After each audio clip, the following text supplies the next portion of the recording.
Под колесами «Газели» нефтепровод. Здесь он пролегает уже много лет. Проблемы начались, когда рядом начали возводить жилой массив Брайт-парк. Местные жители утверждают, что по этой грунтовой дороге на стройку ездят грузовые машины. До этого были только легковые. Ездят? А как же, стройка же идет.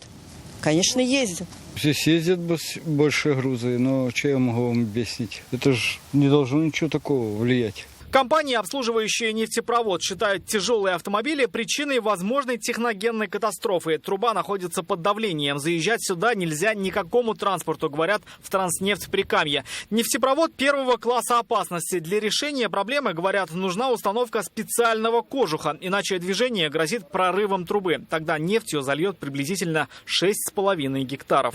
Еще полгода назад мы выдали технические условия застройщику для того, чтобы он этот переезд привел в соответствие. То есть соответствующие проекты выполнил и усиление этого переезда, его несущую способность, грубо говоря. Он за полгода ничего не сделал. Вот тот самый участок дороги, по которой может грозить прорывом. Под этими железнобетонными плитами толстые трубы, по которым постоянно и под большим напором идет нефть. Если их продавят, наружу может хлынуть больше 11 тонн. Компания-застройщик, в свою очередь, настаивает, они к этому переезду отношения не имеют. Грузы на их стройку увозят по другой дороге, в объезд охранной зоны. Вся наша строительная техника, она заезжает со стороны поселка Габишево. Наша строительная техника со стороны Браво-Матюшина не заезжает, потому что Транснефть-Прикамье, они правы в том, что нефтепровод и газопровод это объекты повышенной опасности, и по ним проезд тяжелой техники, он запрещен. Чтобы расставить все точки над «и», компания, обслуживающая нефтепровод, обратилась в прокуратуру.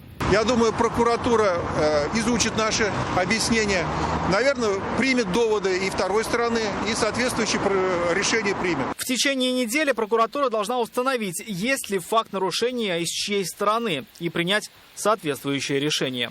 Рамиль Шайдуллин, Шад Мухаметов, ТНВ, Лаишевский район. Все новости дня в выпуске программы «Новости Татарстана» на YouTube-канале ТНВ. Подписывайтесь.